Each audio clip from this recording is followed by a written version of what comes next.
Hello, everyone, and welcome to our side event at COP27.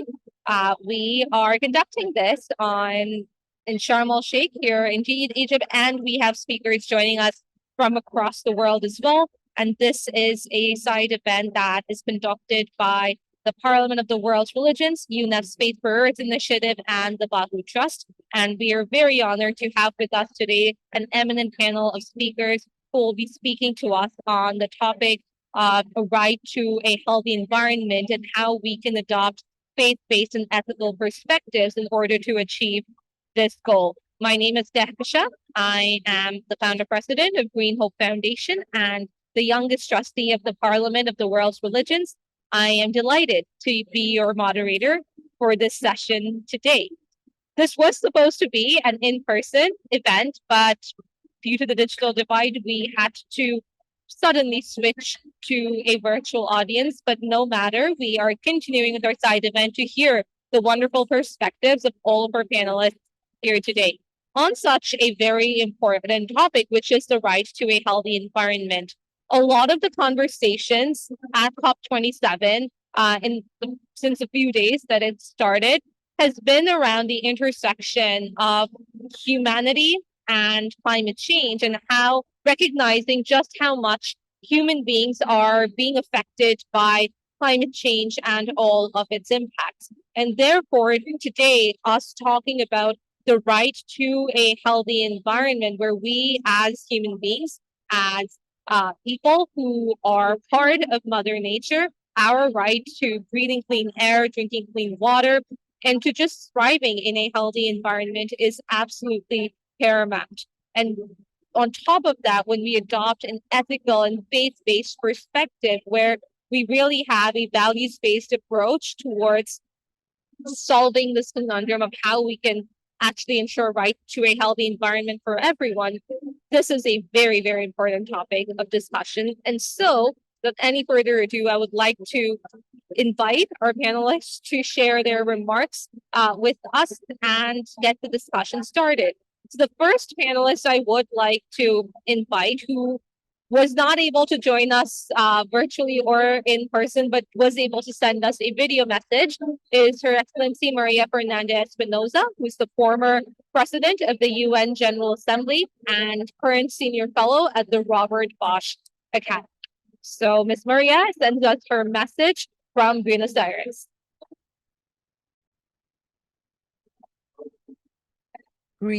Greetings from Buenos Aires, Argentina.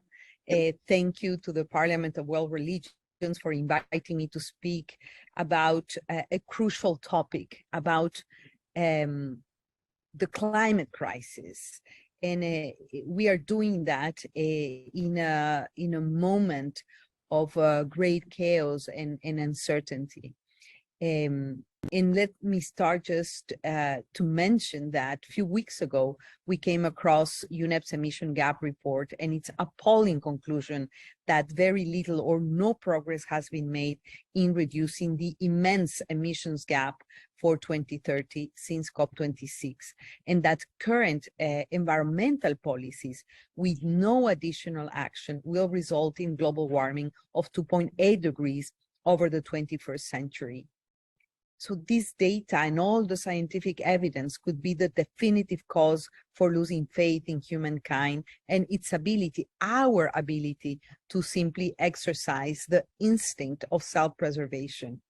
It is hard to believe that in spite of the stark evidence, we are signing our death sentence as a species, and we are unwilling or unable to act and act swiftly.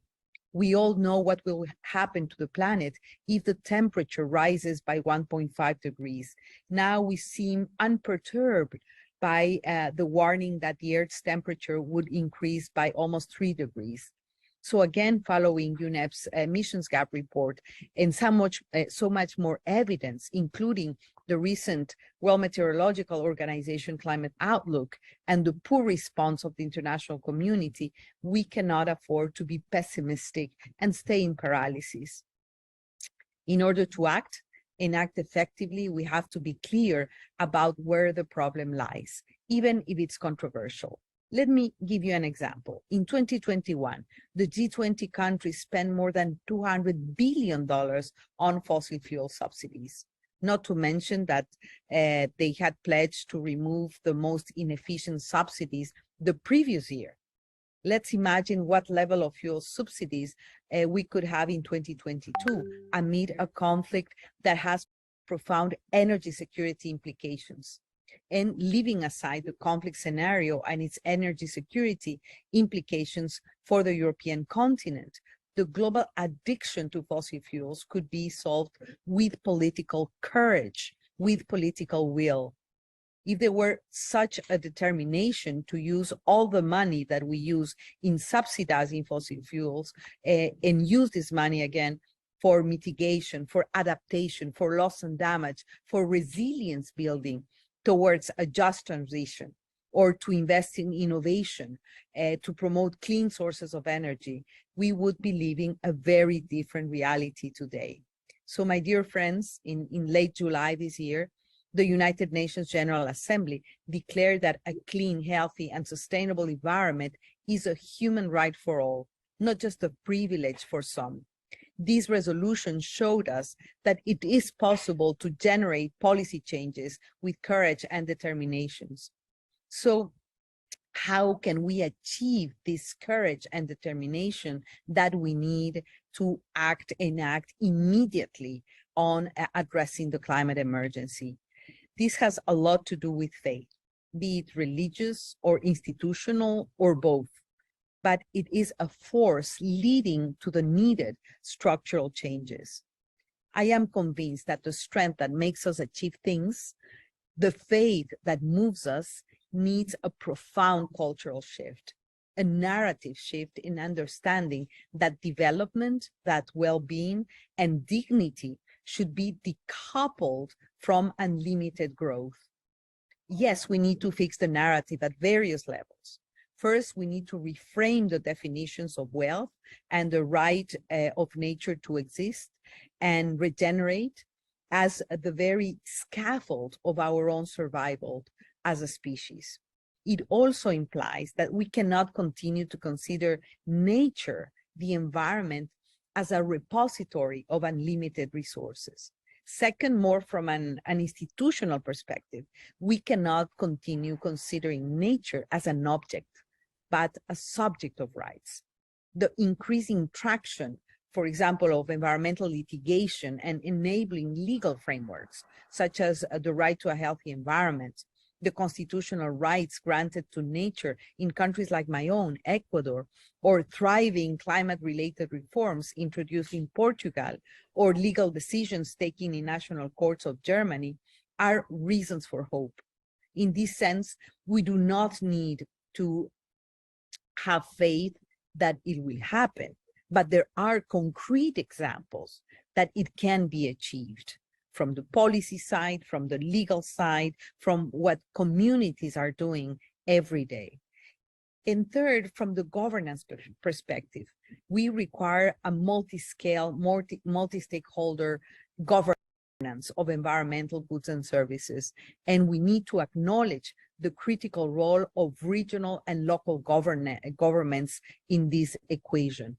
We have hundreds, even thousands of examples of communities, of cities, of countries that have gone beyond just having faith to action, but have acted and acted in the right way, in the good direction.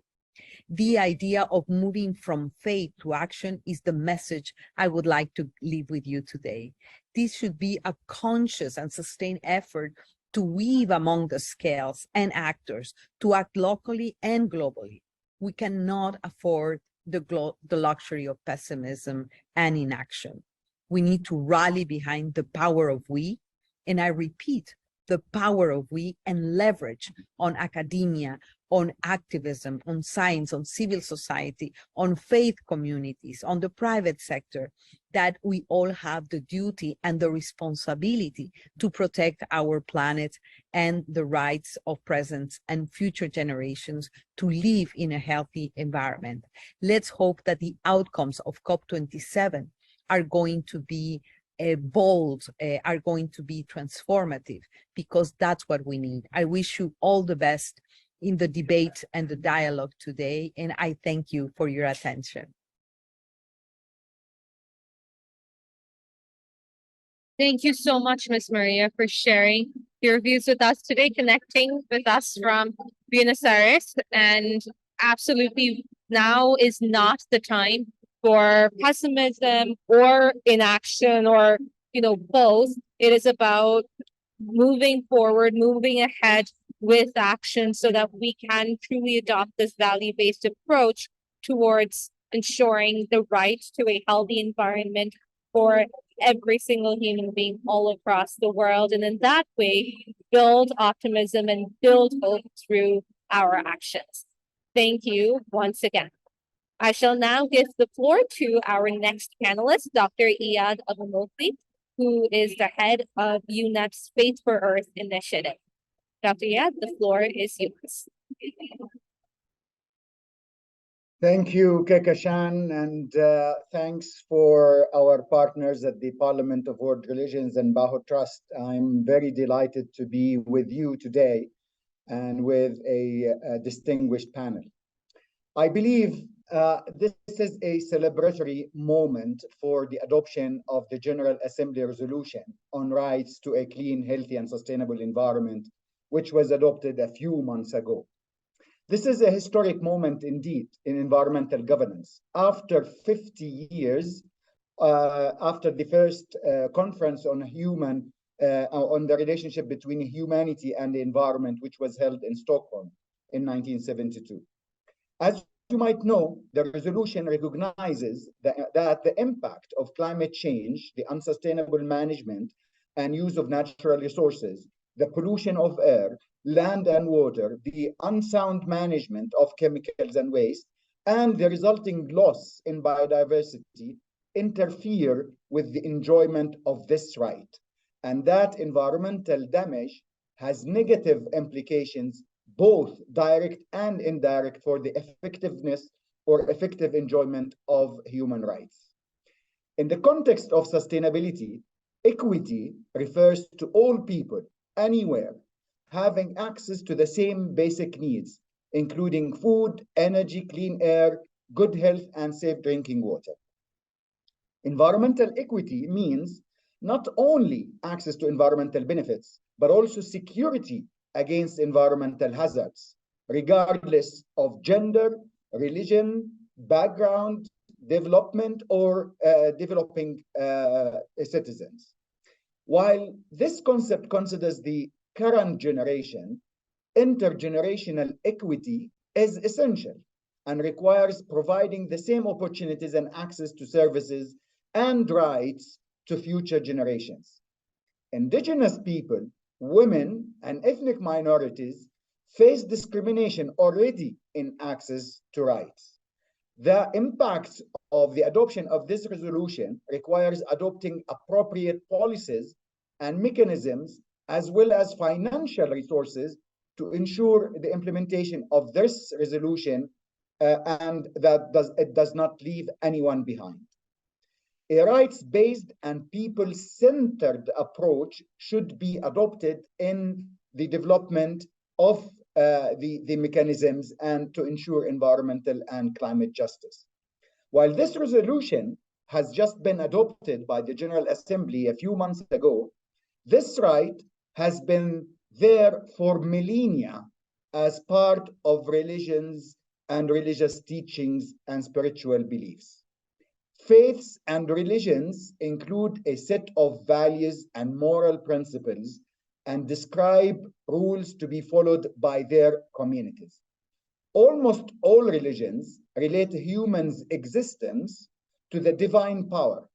They govern the relationship between humans and the environment as a central part of a cosmological system. The most common religious perspective on the centrality of nature to humans is the concept of interdependence in Buddhism and Hinduism, and stewardship in Abrahamic religions. Stewardship in Christianity assumes that there is harmony between people and God's creation. The Christian vision of stewardship does not only address environmental matters, but also tackles the interconnectedness between environmental degradation and the social and economic inequalities. Chapter 2 of Laudato Si, the encyclical letter on our common home by Pope Francis, suggests that three fundamental relationships govern human life, including humans' relationship with God, with their neighbors, and with the earth itself. In Judaism, respecting the mitzvot, a commandment of good deeds, humans are responsible for the environment created by God, for the well-being of people and all living things. For Muslims, the Arabic word of Khalifa conveys a sense of responsibility, the interconnectedness and interdependence of all living things are central concepts in Islam. In Al-Mizan, the Islamic Covenant for the Earth, to be published soon, chapters 2 and 3, it is stressed that a balance, which is called Al-Mizan, should be struck between the right of humans' access to natural resources and the rights of nature to be sustained by humans. In Hinduism, the concept of interconnectedness is mainly related to the 5 elements of the matter: space, air, fire, water, and earth. These elements are derived from the Prakriti, meaning nature in Sanskrit. These elements are interconnected and interdependent in that the human life depends on them. According to the yin and yang Chinese theory, all things are inherently governed by two forces that are opposites, such as female and male, dark and night, and young and elderly. While these two forces constantly conflict, they also need each other to maintain balance in the universe. The golden rule of Christianity, do to others as you would have them do to you, is a human right principle and can be found in many religions expressed in different ways. For example, this rule resembles the Eastern religion's karma in that there is an action and there is a consequence. In recent years, some interfaith organizations such as the United Religions Initiative and the Charter for Compassion have adopted the green rule to reflect religion's relationship with the earth. And the rule says, do unto the earth as you would have it done unto you.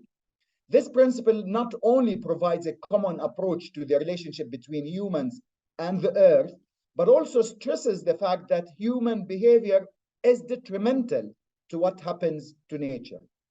While the UN General Assembly has recognized access to a healthy, clean, and sustainable environment as a human right, the right of nature has not been recognized. The resolution means that people must protect the environment for their own well-being, not for the sake of the environment. Which, while no such international law exists, some activities and national governments have adopted local doctrines intended to protect nature. For example, in 2008, Ecuador was the first country to adopt the rights of Pachamama, which is Mother Earth. For some religions, nature and sometimes elements of nature are considered sacred, divine, or even having a soul like all other living beings. Buddha said a tree is a wonderful living organism which gives shelter, food, warmth, and protection to all living things. As such, monks in Sri Lanka have ordinated trees recognizing their sacredness. For Hindus, some rivers such as the Ganga and Yamuna are sacred and considered goddesses. Despite its sacredness, the Ganga is one of the most polluted rivers on earth due to human and industrial activities around it. Religious values and ethics of different religions can significantly impact how humans interact with and treat the environment, and can certainly impact policy discussions and decision-making related to environmental governance and rule of law, and thus human rights, including the right of access to clean, healthy, and sustainable environment. Thank you very much. Thank you so much, Dr. Iyad, for sharing that with us today. Absolutely, the concepts of interdependency and interconnectedness is something that is reflected in literally all of our religious texts and teachings. And it's really sad that we as human beings have conveniently chosen to ignore that in favor of exploitation of Mother Nature for our own selfish needs. And it's really time that we go back to the text and the teachings and see where we've gone wrong so that in the future and in the present as well, we are able to really understand just how dependent we are on Mother Nature. And with the right to the healthy environment, the resolution, as you said, it's not just about us doing it for the sake of the environment. We are doing it for ourselves as well, for the survival of our human race. And that is something that should be reflected in all negotiations and all actions. Thank you once again. I will now invite our next panelist, Imam Saffet Catovic, who is the head of office Interfaith and Community Alliances of the Islamic Society of North America, and is here my fellow trustee of the Parliament of the World's Religions and representing the Climate Action Task Force of the Parliament. So Saffet is here with me, and I will now give the word to him. Saffet. Thank you. Wonderful to be with you all. Peace and greetings. Good to see you, Dr. Iyad. Good to see you, Dr. Catherine. And my dear brother Alieu, thank you so much. Yes, I'm here. I have the honor and blessing to be here in Sharm el-Sheikh, Egypt, with our dear sister Kehkashan, who I had the opportunity to serve with and blessing to serve with on the Board of Trustees of the Parliament of the World's Religions.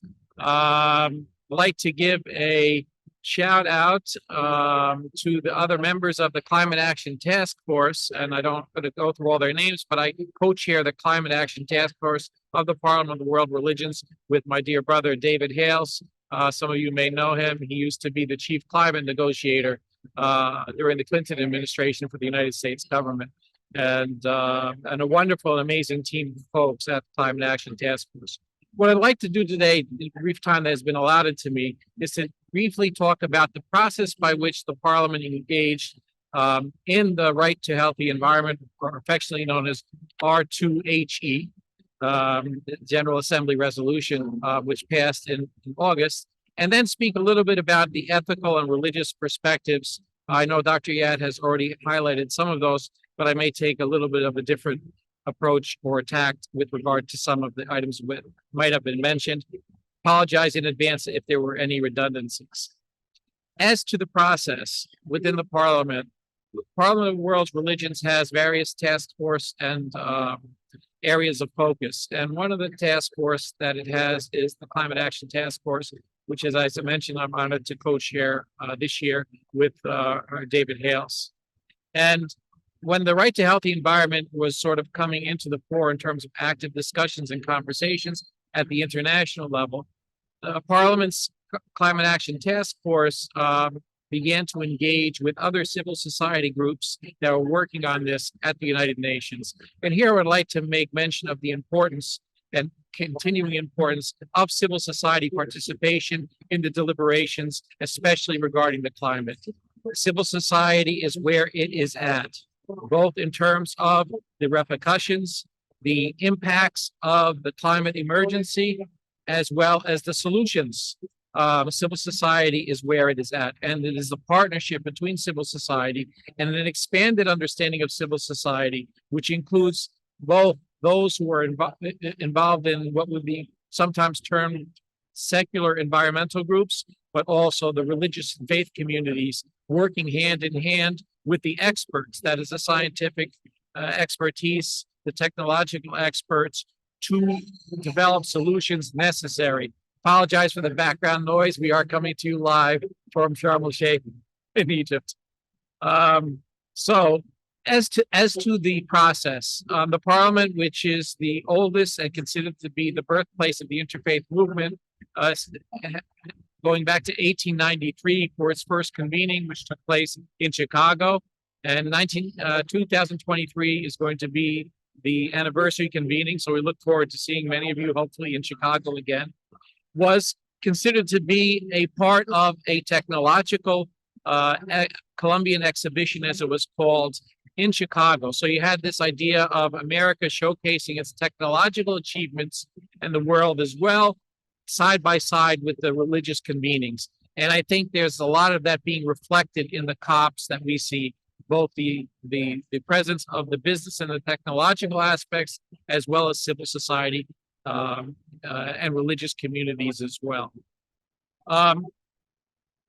When the Parliament engaged with the civic society groups at the United Nations General Assembly, and once again representing all areas of the spectrum in terms of intersectionality, the effort was put forth to get the General Assembly, which would meet in August and September, to pass the right to healthy environment resolution as being a right for human beings.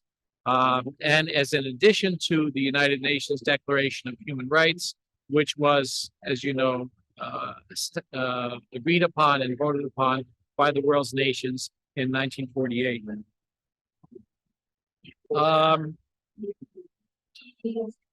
The Parliament was driven, the Parliament of World Religions was driven to this work in part by its signature document, which is the Global Ethic. And key to the global ethic is the issue, or the folks in the area of concern of the environment and sustainability as one of the newer aspects and elements of the global ethic. The ethical dimension of the Parliament of the World Religions work and the focus of the Climate Action Task Force is built upon the idea that human beings, Dr. Iyad has espoused some of the different religious teachings with regard to who human beings are and what their responsibilities are, that human beings have rights that are inherent within them. In the context of the United States, where I come from, the term inherent is often married with another term, inalienable. So these inherent and inalienable rights exist within human beings as part and parcel of their creative process. And a lot of that is linked to various types of creation stories, or the teachings with regard to the creation and the bringing to earth of human beings in the various religious traditions. In the Muslim tradition, it's the idea of the infusion of the divine spirit, the connection of the divine spirit into human beings, which ennobles them. The terminology in the Quran is karamna bani Adam, that human beings are ennobled as a result of the infusion of the divine spirit. In the Jewish tradition, they speak of children of God, and in the Catholic or Christian, in various Christian traditions, they speak of being created in the image of God, and so on and so forth. Each religious tradition has this sort of connection to the divine, that the idea that these rights that come with that connection are inherent within human beings.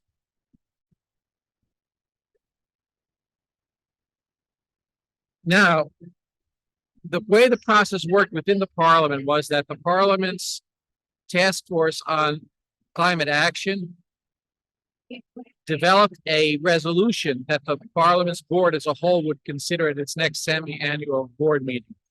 So at its board meeting in May, the Parliament voted on a resolution in support of the announced right to a healthy environment by the General Assembly, and committed the Parliament through its members and its experts and its various sources of influence to try to ensure that the General Assembly did indeed consider this and that it was voted upon. Afterwards, the Parliament of the World Religions did something that historically was new for the Parliament, in that it began to work in the area of advocacy. That is, working closely, as I mentioned, with other civil society groups to advocate directly with the nations of the world with regard to their representatives in the United States or in the United Nations in New York, to champion and to vote for this resolution, providing the necessary background and the religious framing, the articulation of the moral and ethical reasons why this was critical for the United Nations at this point in our history to pass. We must understand that the UN Declaration on Human Rights, which almost all of the world's nations have agreed and affirmed for many years, many of those rights are embedded within the right to a healthy environment, although it has not been articulated clearly as such. And so this right to a healthy environment, in fact, underlies and is codependent with many of the rights that are already articulated in that in the UN Declaration on Human Rights. From a religious tradition, and the result of that was the work of these civil society groups, along with the work of the Family of Nations, those who are pushing for the issue very strongly. The General Assembly did pass the resolution. And so we have now a right to a healthy environment as being one of human rights that should enable us moving forward to be able to reference that. Implications for this right are many. Amongst them, those who defend and protect the natural world, in particular the indigenous peoples, and protect Mother Nature and honor her, those are also defenders now of human rights, according to this understanding. Another implication of it is the idea that religious teachings with regard to the environment, and some might say, well, you know, the environment was not really an issue of concern when many of our religious teachings and spiritual traditions came into existence. The answer is yes, that is true.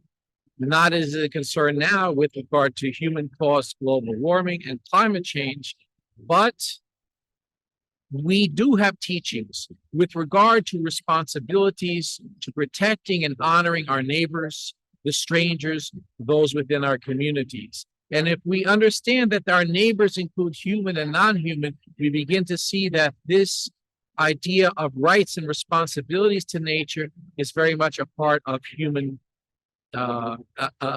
human existence. In order to care for ourselves, we must care for the planet. These two are interlinked with one another.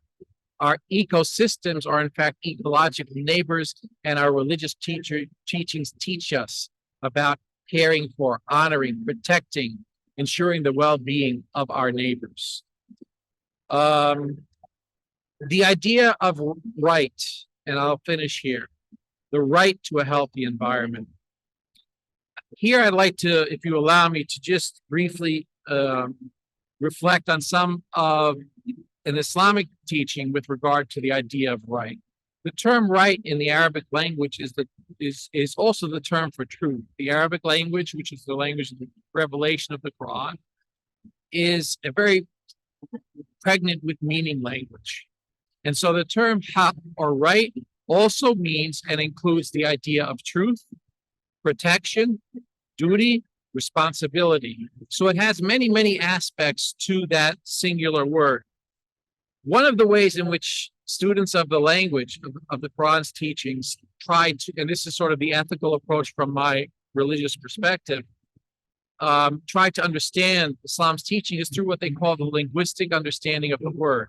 And linguistically, the term haqqan, which means right, HQQ or ha, it's a three-letter root, has basically four meanings. And in order for this right and next steps to occur, to become fully realized, these four definitions, I think, provide critical insight into how that can be done. First, for a right to exist and to be real, it must be genuine, substantial, and real. Genuine, substantial, and real. It cannot be words on a paper. It must be more than that. Second, according to the linguistic meaning of the word haq, right, responsibility, is that it should be suitable to the requirements of both wisdom and justice. The third aspect of that is that it should be established as a fact, unavoidable, something that has to happen without a doubt. And fourth, that it has to be in accordance with the needs and the circumstances of the peoples and situation. So these four elements, which are basically the outline of the linguistic definition of rights, which the flip side of the coin is duties and responsibilities, the same right as duties and responsibilities of others who have to provide that right. And so these four elements need to be present. We have gotten to the first point in which the right has been passed by the General Assembly, but the realization of the right in the lives of people is something that we need to work on. And here we speak about codification at the state and local levels, about the enforcement actions that are required to make this right a reality. And there's a lot of work to be done. Lastly, right to a healthy environment is something that is obligated upon all of us, but especially amongst those who can cause the most harm to that environment and are causing the most harm. And here we can speak about issues of loss and damage. We can speak about issues of responsibility and culpability. While we are all responsible for the climate emergency we find ourselves in, we are not all equally responsible. Those who have done the most harm are the ones who are responsible the most. And those who have been harmed by the impacts of climate environment, who have done the least to cause global warming and climate change, are those most deserving of this right of protection. Safe environment, safe world requires this type of honoring of our responsibilities. Hopefully here at this COP, some of these issues of loss and damage will begin to be addressed. And once again, I want to underline real. Many years ago when I started in diplomacy, and I shared this with Kehkashan, and I had worked for my ancestral home of Bosnia and Herzegovina at the United Nations, I was cynically told by one of my mentors in leadership at that time. He said, Saffet, diplomacy can be a wonderful tool to make things happen, but diplomacy often falls into the realm of being a tool that doesn't make things happen. And he said specifically, I asked him, well, what is this diplomacy all about that I need to get involved in? He said, diplomacy, unfortunately, in that latter sense, when it doesn't do the right thing, is about saying without saying and doing without doing. We need to say what we mean and mean what we say. We need to do what we say and make it a reality for the people that are impacted most. Thank you for joining this wonderful program. Thank you, Kehkashan, for organizing it. Thank you to my esteemed and honored fellow co-panelists. And thank you for the technology that allowed us to do it despite all the technological hiccups that we've had today here in Sharm el-Sheikh. God bless, stay safe. Let's work together stronger than ever towards a healthy environment for ourselves and for the generations to come. God bless. Thank you so much, Saffet, for sharing that with us today. And indeed, we are very fortunate that we could actually connect despite the digital divide and all of the technological issues. And thank you, of course, for sharing, about the fact that the people and the institutions, communities that pollute the most and have the power to pollute the most are the ones who do have the responsibility now, the most responsibility now to really change their mindsets and ensure that they are consciously not doing harm to the environment. And thank you also for elaborating on how the work right has 4 different meanings and how you need to get through those 4 steps to get to that right. So thank you once again. And with that, I will invite our next panelist, Catherine David from Faith Invest. Catherine, the floor is yours. Thank you so much, and thank you for having me join this really excellent panel. Faith Invest, just to start by telling you a little bit about Faith Invest. Faith Invest, we work with faith organizations around the world based on their role as stakeholders in ensuring that safe planet that Saffet so rightly emphasized. And we work with faiths in their role as stakeholders, but we encourage them to look at their faith assets in a way that their faith assets can have benefit for people and planet.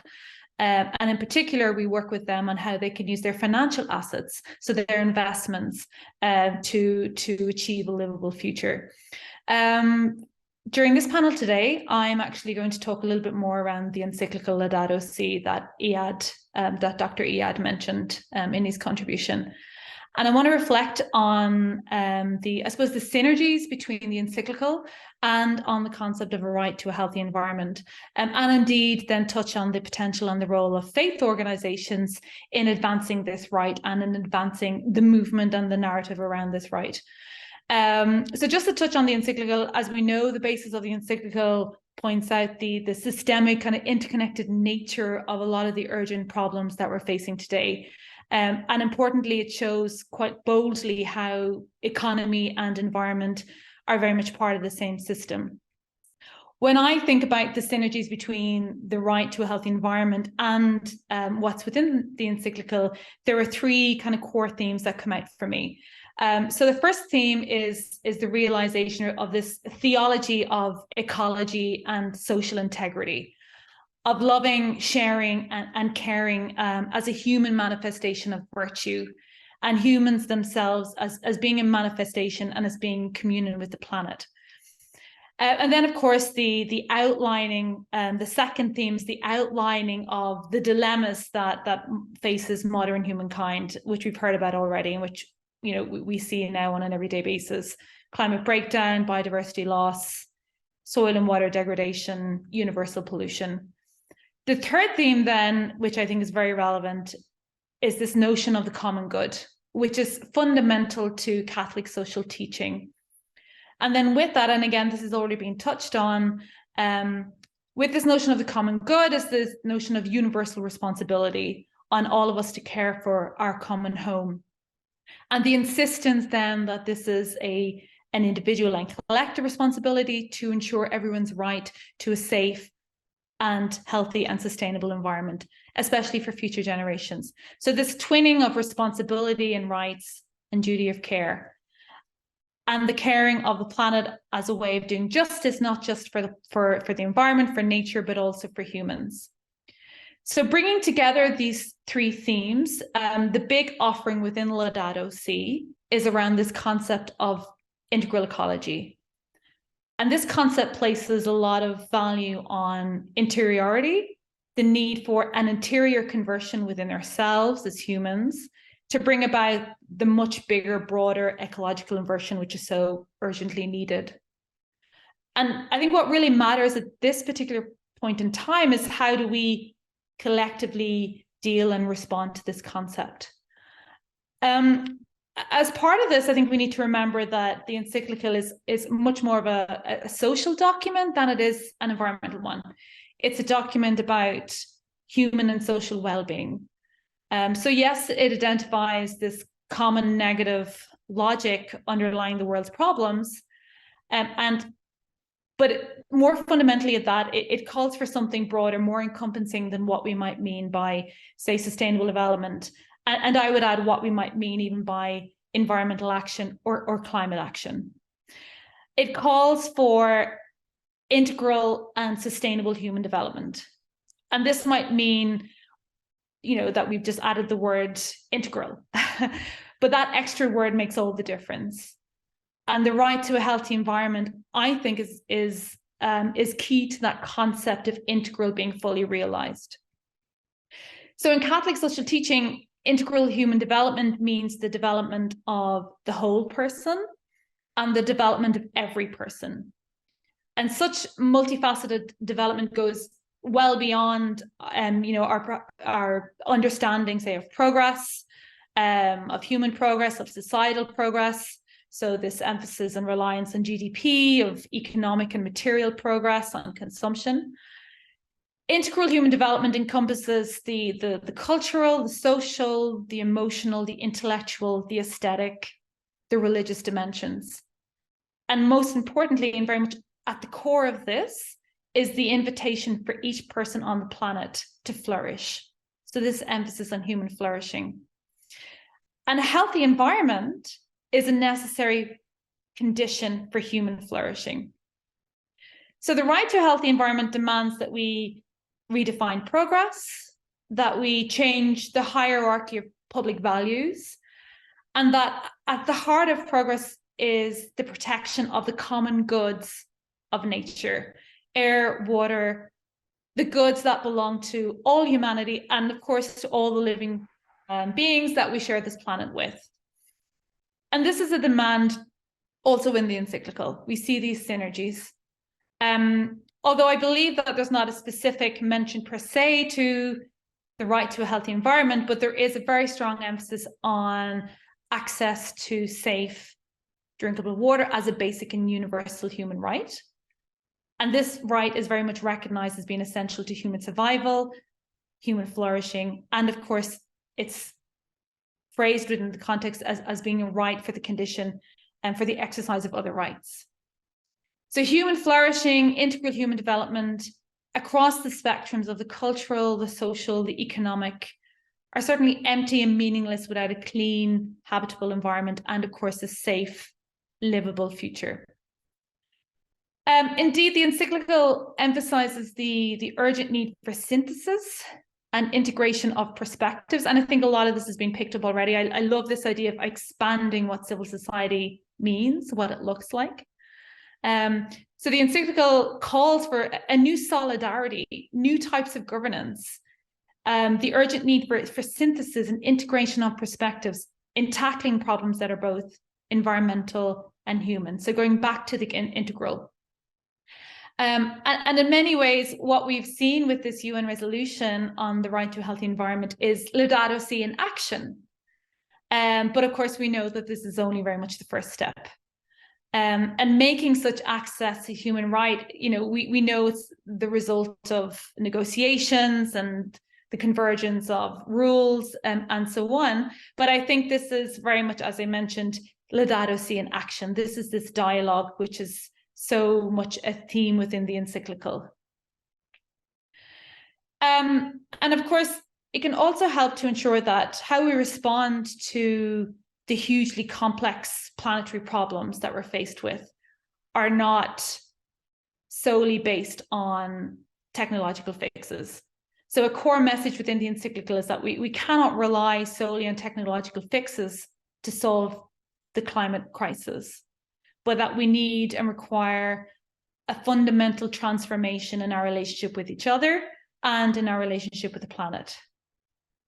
So it's worth noting that the encyclical emphasizes the rights of the environment, and Dr. Iyad, I think, picked up on this very strongly, that our right to a healthy environment can't really be divorced by the realization that the earth itself has intrinsic value outside of us. For champions of Laudato Si, for faith communities, I think there's much to welcome here. I think we could strongly say that every instance of a global consensus, facilitated by the UN or not, to accept that environmental rights are fundamental and universal, you know, it's proof that we recognize our deep identity and our deep connection and dependence on the natural world. So this is very much, I think, a happy development. However, we know that without those solid foundations, resolutions of rights are not necessarily respected. And we still have serious challenges in terms of translating those resolutions, implementing those resolutions. Human rights is not easy. And of course, they're subject to multiple interpretations and so on. But I think faith organizations around the world have a huge role to play in calling for the right to a healthy environment to be enshrined in national constitutions and regional treaties, and encouraging states to implement those laws. They now have this resolution on which to base their own demands and their own advocacy. And this resolution can be seen almost as a catalyst for faith organizations around the world to use the richness of their faith, their beliefs, their values, their assets for the benefit of people and planet. And of course, you know, what we argue here, well, what we say here in Faith Invest is that what's important here is the first step is to ensure that faith organizations have their own houses in order first, to ensure that what they own in terms of their buildings, their land, and their financial assets is aligned with the needs of the planet, is aligned with the need for a livable, stable, safe future for all. I also see opportunity for the world religions to come together but also then to join with non-faith groups. And of course, we've heard this already from our panelists, to join environmental campaigners who are increasingly using the law to force countries to address pressing environmental problems such as climate breakdown. And I think this is really important as more countries legislate for carbon budgets and net zero goals within their policy agendas as part of their commitments under the Paris Agreement. So I think just in terms of the synergies between Laudato Si, the message of Laudato Si and the power of communication, we've seen this over the past 7 years. It's resonated across the world in so many ways, and it has shifted the collective consciousness, and it's brought so many different voices together to create a very strong global movement. I think Laudato Si as a movement can offer much guidance in terms of building and broadening and strengthening the movement around advancing the rights to a healthy environment. And I do hope we can touch on this more within the panel Q&A. Thank you.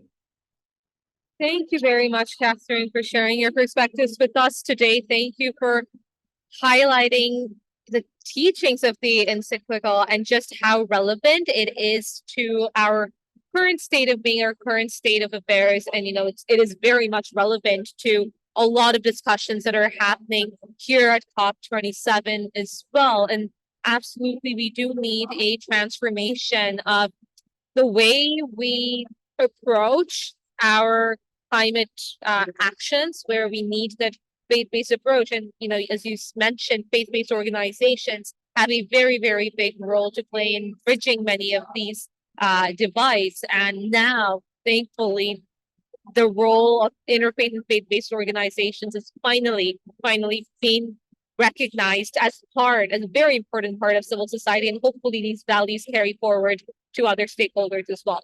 Thank you once again, Catherine.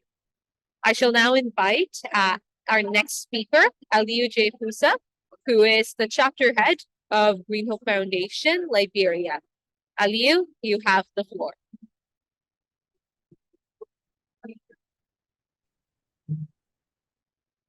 Oh, thank you ever so much, Kehkashan, and thank you to all of the previous panelists for indeed providing their perspectives on such a very important conversation that needs our global attention and also our work and effort so that we can achieve a sustainable environment for all. Thank you again for affording me this opportunity as I will drive you through my perspectives on the ethical aspect of a healthy environment for all.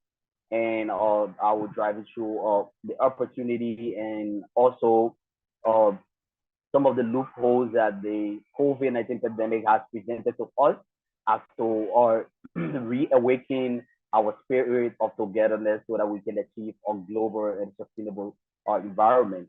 And I will also be driving you through some of the work that we do here at Green Hope Foundation Lab chapter that specifically focus on people that are not so much be considered in most of our national efforts around in Liberia. Thank you. So today our focus point and conversation definitely will be a healthy and a sustainable environment.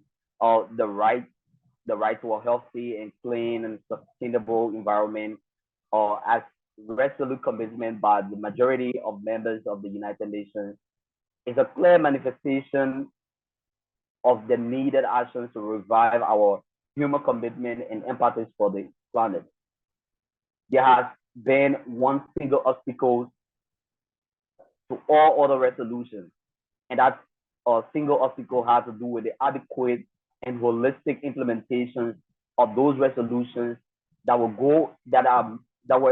meant to go across various boundaries lines and benefit the most affected. Let us know that having a clean and healthy and a sustainable environment will help to reduce environmental injustice, close protection gaps, and empower people, especially in vulnerable conditions, including us here today in Liberia, millions of children around the world, youth groups, women, and the mostly downside one, the indigenous people. The resolution is meant to accelerate the implementation of member state environmental and human rights obligations and commitments, which of course we are hoping that this will be achieved. Not achieved as partially, but it will be achieved as a whole world. Global polarization on issues of planetary health is quickly terminating our global conditions and empathy for planet, which is resulting to the lack of law and empathy that is to be shown to nature. In our various beliefs and practices, spiritual leaders, conscious religious followers, and even non-believers at all levels are to show the criticality to the success of the global solidarity for the ethical, moral, and spiritual commitment to protect the environment, which is God's creation. We are to become observers, make public commitments, have the obligation to share our story of our commitments and challenges and the joys of keeping them, and invite others to join us in this fight, because the fight for a sustainable environment is for everyone. In addition, religious leaders should at all times display their sustainable behavior as they serve as role model for their followers and the public. We have had a glorious opportunity to revive the sympathy and respect humanity for the place we call home. There are many obstacles to us living in harmony with one another, our environment, and we as people can turn those obstacles into opportunities for the better good of our earth and the people that inhabit. There are way too many people divided over political ideologies, religious beliefs and practices, and general acceptance of the science reality. The world has had the opportunity to explore the technological innovations for empathic solutions for our environment, but we have instead turned those opportunities to self-gain and the show of supremacy, which has stalled the acceleration action towards a healthy planet for the prosperity of all. For the larger part of the previous century, economic theories and practices have been pointed towards economic growth at cost of our ecology and social equity, which created imbalances between and within countries, widespread climate change, biodiversity loss, non-inclusive growth, and other environmental complications. However, the recent global targeted goals have suggested that a sustained economic growth can only be achieved by investing in low carbon and less polluting models for development and the global connections of everyone involved. Among those is the notion of inclusive green economy, which aims to resource efficient, non-polluting, and equitable model of economic growth for all. These are goals that will need our global efforts to recalibrate and revive the empathy for the place we all call home, Mother Earth. Today, it remains the best hope for this resolution that will lift hundreds of millions of marginalized groups out of extreme poverty and deliver long-term sustainable development for all. Religious leaders and faith communities are the largest, best organized civil institutions that we have around the world. They claim allegiance of billions of believers, bridging the divides of race, class, and nationality. More than any civil society representative, religious leaders have the experience of establishing and working with internal partnerships. Their expertise can greatly benefit the health and cleanness of our environment. Religious leaders are often the most respected figures in our communities. Like, for instance, the Buddhist monks, the nuns, imams, pastors, etc., and leaders of other faith communities play powerful roles in shaping attitudes, opinions, and behavior because their members trusted them so very much. Communities members and political leaders of our today also listen to religious leaders, especially at a family and community level. religious leaders have the power to raise awareness and influence attitude, behaviors, and practices. They can shift social values in line with faith-based teachings. At this level, religious leaders can stress on teaching of the best practices in the interest of sustainable environment. They can influence such populations with revelations of God's creation of Mother Nature. The world is still in the process of recovery from the COVID-19 pandemic, which has been a global emergency, bringing devastation to millions around the world, impacting lives and jobs, and bringing much of the global economy to a halt. It is a crisis. It was a crisis that has shown our vulnerability and confirmed our underestimations of the probability and exponential nature of systemic risks. It calls on all of us to come together with compassion and humility for the safeguard of our earth. The virus has shown no demarcation. It impacted families, companies, cities, countries, and economies around the world. The world should now see more reason to collectively work on long-term emergency efforts that are rightly focused on dealing with the immediate impact and preventing the worst from happening. As an inspiring youth-based organization, the Green Hope Foundation Labrador chapter takes extraordinary actions to provide assistance to local communities that have been highly hit by the pandemic. The process of building new norms are clear opportunities to begin with practices that are most sustainable to avoid the danger of yesterday and build a world that will balance human activities and that of nature. The involvement of faith groups in our work has shown the strength and unison that we have shared, which has achieved us more impact-oriented interventions. The milestones achievement for our activities wouldn't have been successful with divisions of beliefs or political ideologies. That shows that everywhere around the world can achieve so much greater things when they share one another bad and good times. Our work from Green Hope Foundation has hugely focused on improving the life of the local community by providing awareness of the significance of protecting our earth by taking ground level action. Our work with the people have been guided by the United Nations Sustainable Development Goals, where our work is leaving no one behind. Green Hope Foundation Labrador chapter specifically implemented several cleaning up campaigns, which has seen significant changes in the attitude of dwellers normally treat their surroundings differently. These activities also have informed our understanding as to how we need to consume responsibly. Green Hope Foundation Community Solar Lighting Initiative has brought so much relief to the community that have never experienced such wonders. Our intervention aims to bring joy on the faces of the worst hit people by the COVID and as well provide clean and affordable energy.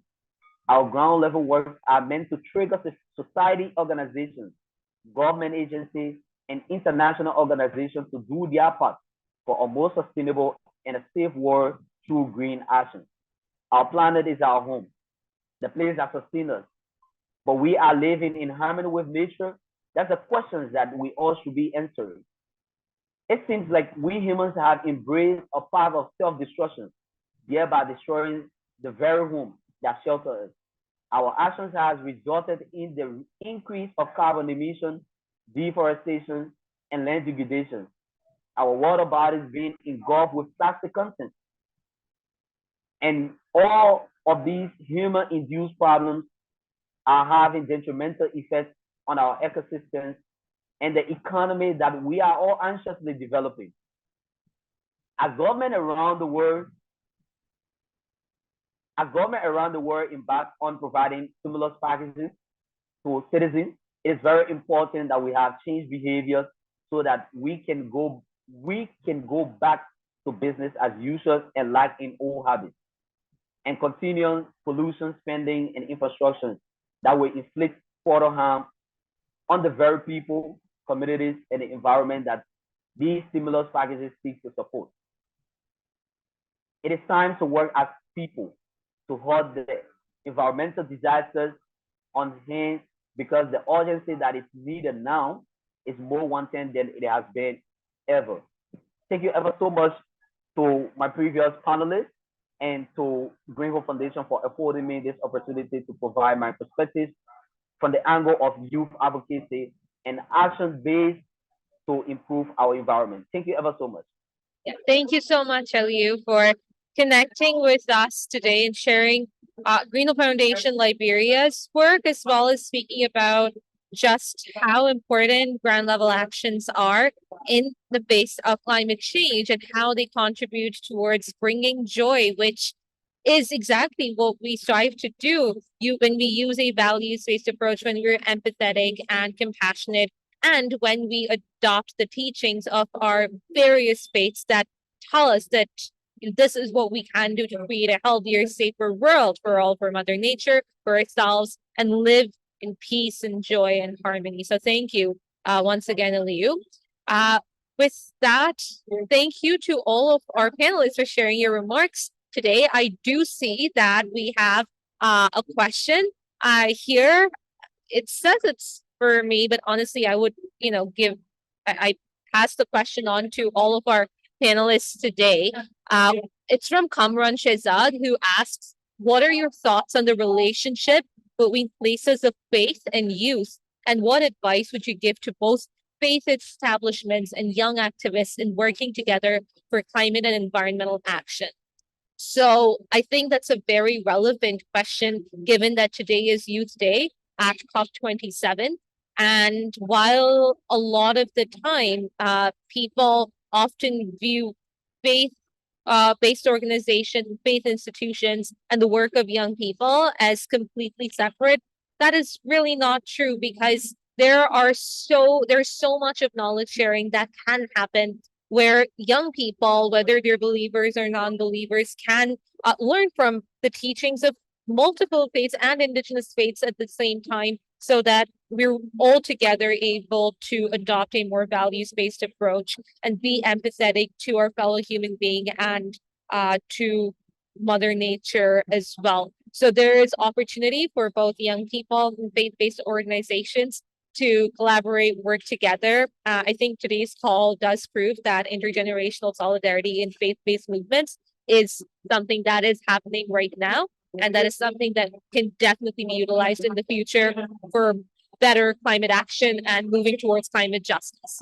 So with that, I shall pass it on to our panelists, if you would like to answer that question. Catherine, I see you nodding your head. Would you like to start us off?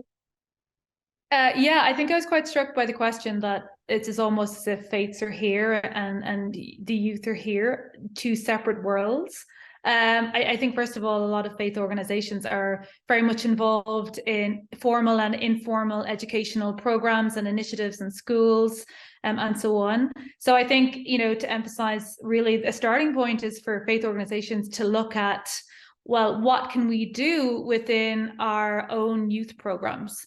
How can we, the youths that are involved within our faith networks, how can we ensure that that we're mobilizing them, that we are integrating earth care into our educational programs with youth, and to ensure that what we are integrating emphasizes the urgency and the need for transformation as well.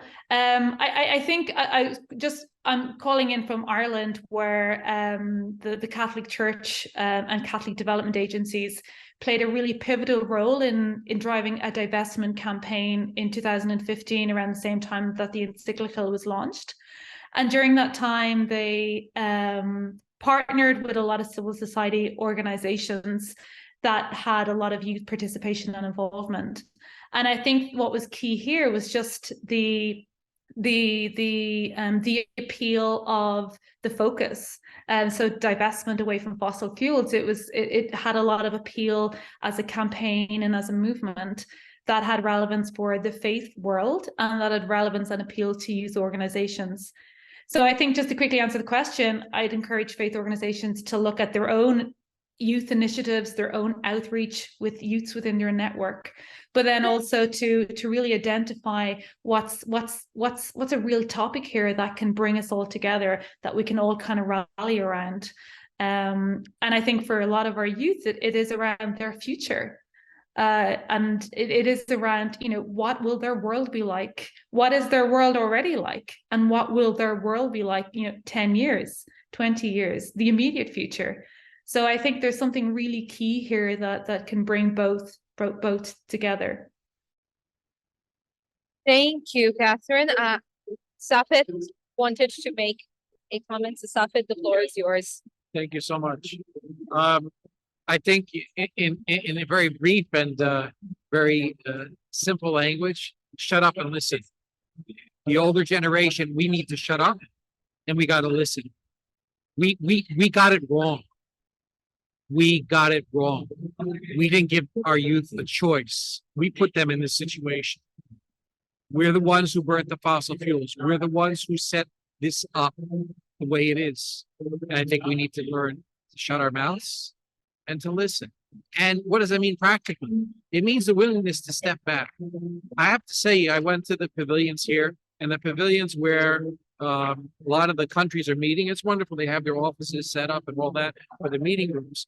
But as I passed by the meeting rooms, I was saying that I'm hopeful until I saw who was in the meeting rooms. It's a bunch of old men. I'm sorry to tell you, there's a bunch of old men, and with all respect to the elders in our community, we're told to respect them. But the future is the one we have to listen to. And I think we just need to actively work to ensure those voices are held. The Sunrise Movement, Fridays for the Future, all of these types of efforts need to be highlighted, not sidelined. Not sidelined. They need to be highlighted. That means we who have chairs that allow us to sit at certain tables need to be willing to step up from those chairs when we're in the meeting and say to someone who are at that table, listen, I have someone else you have to listen to. It's not me. It's about the future. There's a wonderful saying amongst and we're so happy at the Climate Action Task Force that we have Emily and Shira, who's running the task force as the executive director, the director for the Climate Action Task Force. She just finished college recently, has done a tremendous job. Her first major accomplishment was this advocacy work. She was the nuts and bolts of getting it done through the Right to a Healthy Environment that the department was able to engage in. But we need to sort of step back. And I'm always reminded about this saying from our indigenous brothers and sisters, especially from Turtle Island, which is what they call North America. And that is,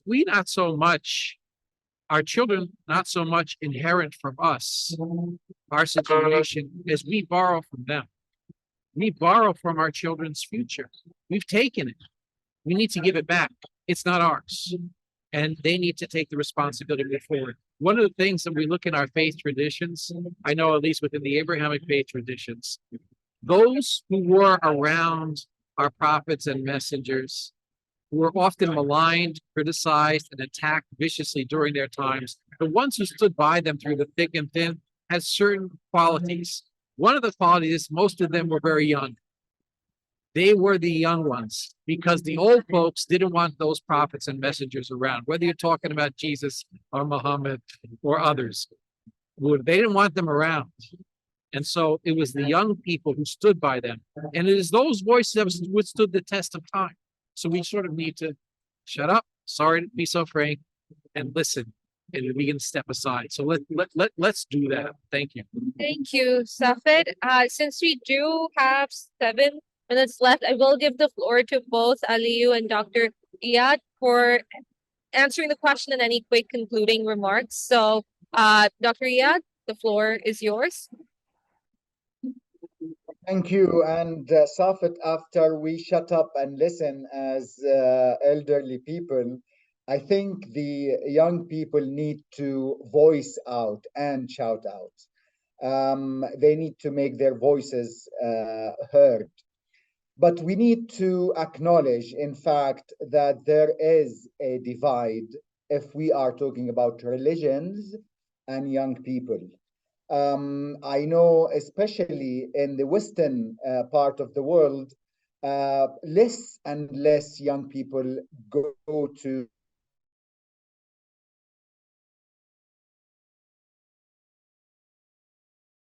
churches and mosques.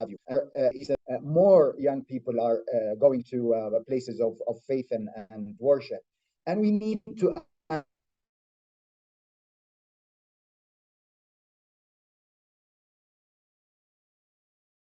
away from religions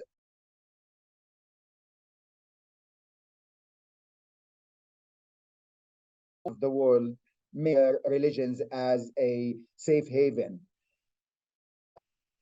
We need to work with the young people that, yes, we have science that is supportive of climate change and this is demonstrating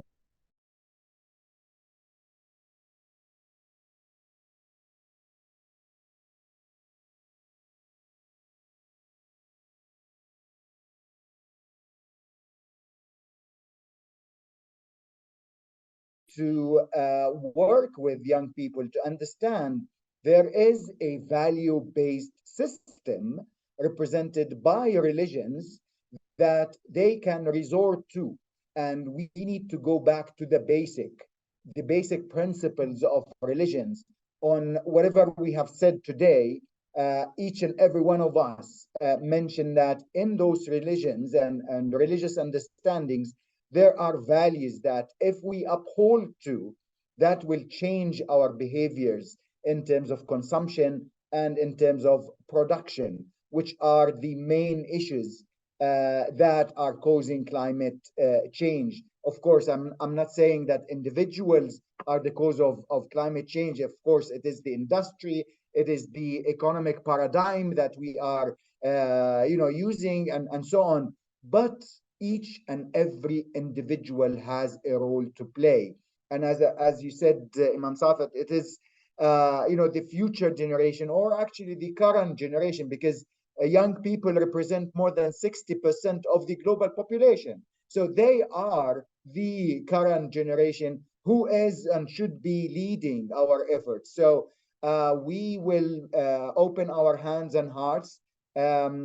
We will not keep silent and shut up, but we will keep talking to young people to take the lead and voice their concerns and come up with their innovative approaches to solving such problems. Thank you. Thank you so much, Dr. Iyad. Alieu? Oh, thank you so much for the questions. And like Iyad said, the intergenerational integration, I think it is time that young people, we should step forward and take on the responsibility of like we are doing at Green Hope Foundation. We don't need to be core. We have to be there and say, hey, this is our responsibility to make this earth a better place. This is a problem that has been caused yesterday, and we cannot continue this problem. And the only way forward, the only solutions and the only means of doing so is to be there and not to be called upon. We have to make ourselves available.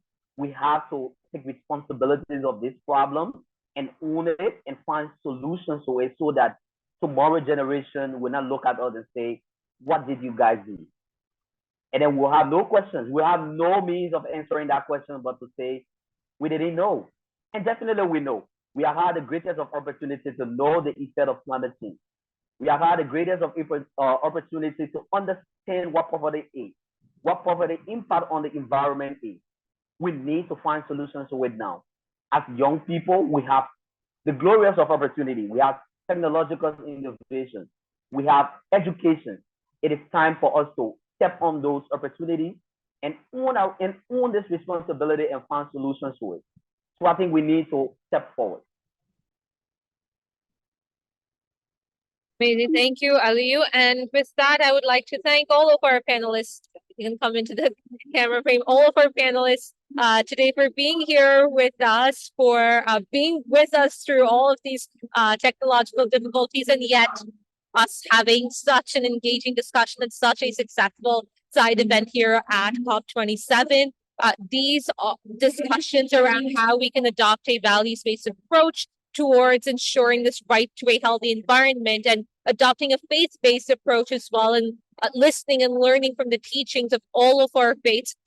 That is extremely crucial. And as human society, we have sadly forgotten a lot of these teachings that have been passed on for generations. So it's time for us to just work towards this introspection where we are truly able to understand just how connected we all are to each other, to our mother nature, and so that together we can actually ensure this right to a healthy environment for all, create a sustainable world for all, and ensure that we can all live, work, and grow together in harmony. So thank you once again for being with us here today.